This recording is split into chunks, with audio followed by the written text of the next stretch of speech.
All right, so we have an NP205 Divorced Transfercase out of a 1972 F350.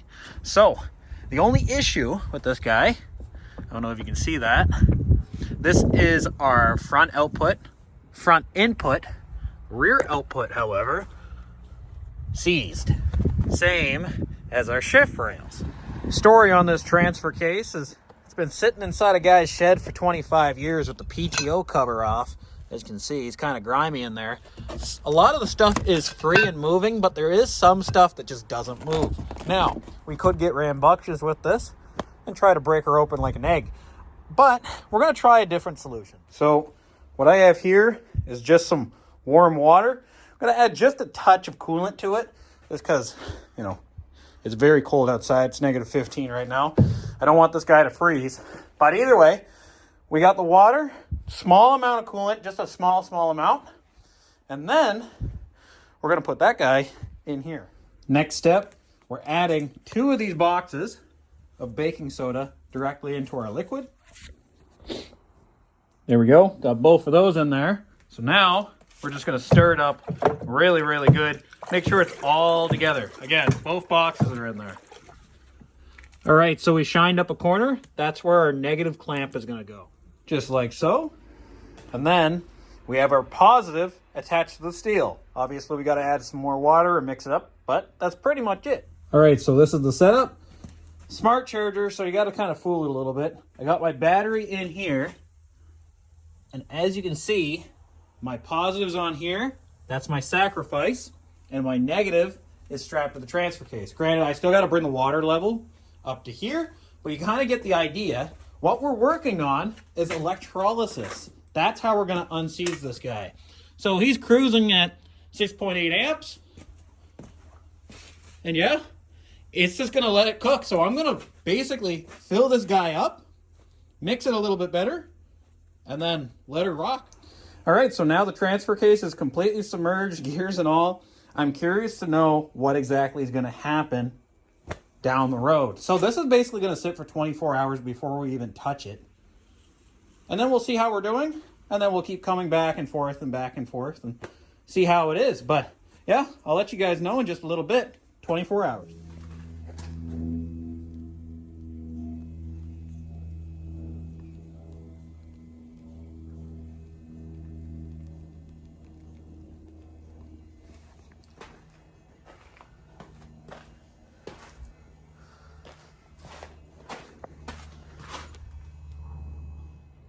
All right, so this is 24 hours after it's been sitting. Still going strong. Very thick grime on the top. We're basically going to clean that out, change out our electrode. As you can see, it's very rusty.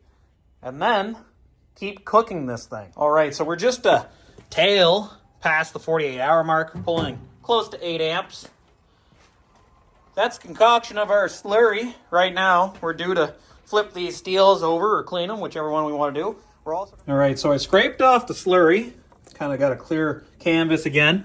But I don't know if you guys can see this, but right where the water line is, the rust is pretty much gone. But yeah, so far, again, based off our water line, it seems like it's working pretty good. So I decided to pull it out. It has this black oxide coating on it. Still seized though. As you can see, that U-joint, he is a little bit looser, but he was kind of at the back. And then same thing. Our input here isn't too bad. And our output there isn't too bad. Internally, hasn't done really anything, but that's kind of my fault. I didn't understand how this worked exactly. So this wasn't affected. If I want this to be affected, I'm going to have to put the cathode or the anode, whichever one is the sacrificial fella, he's going to have to go there and see that. But that's not a big deal. I can change that around.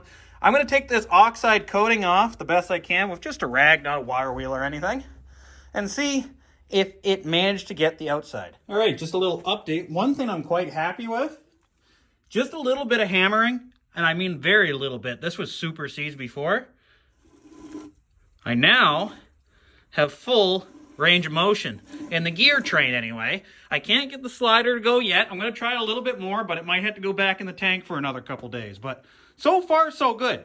Now, a lot of you guys might have questions on the aluminum where it meets the cast. To be fair, this is my shiny piece right here. And as you can see, it's still very much steel. And then I had my sacrifice right here. So basically, it's going at the method of least resistance. And I might get this wrong, but from observation, the aluminum is not corroding. It's just going from cast to cast. Now, if I had my negative clamp maybe here, and it had to go through the aluminum, it might be a different story. But because I'm on the cast and it's coming through the cast, I don't think it's a problem. It's been in there for 2 days, and all the aluminum is not more porous than what it started out as. Especially this side. The output was the worst one for everything. And as you can see, it's pretty much the same condition as when it went in, so I'm not too worried.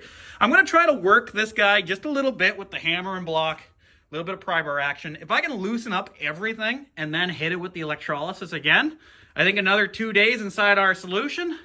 And what I'll do is I'll put the piece of steel right here so it gets inside the gears and then turn it every once in a while.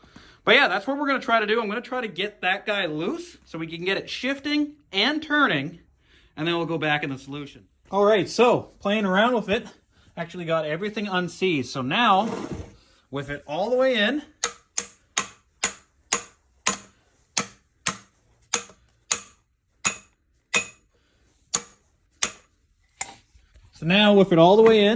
we have full neutral on the transfer case. And as you can see, it's pretty good. So now, and then we have two-wheel drive, as you can see.